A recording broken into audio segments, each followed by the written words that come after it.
after you signing in to your TurboTax account under turbotax.intuit.com.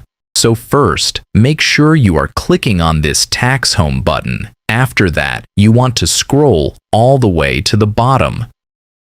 And you will see this, your tax return and documents, and you want to click on them, which will open up this window. And on top of it, you can choose on which year you want to have an access or view your previous year's tax return.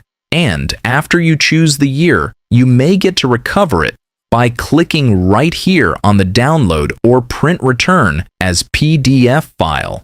And there you go. Just keep in mind that TurboTax usually only keep the past tax return up until past the 7-year.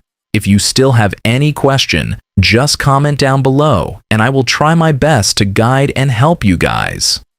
If you find this video useful, please consider like and subscribe.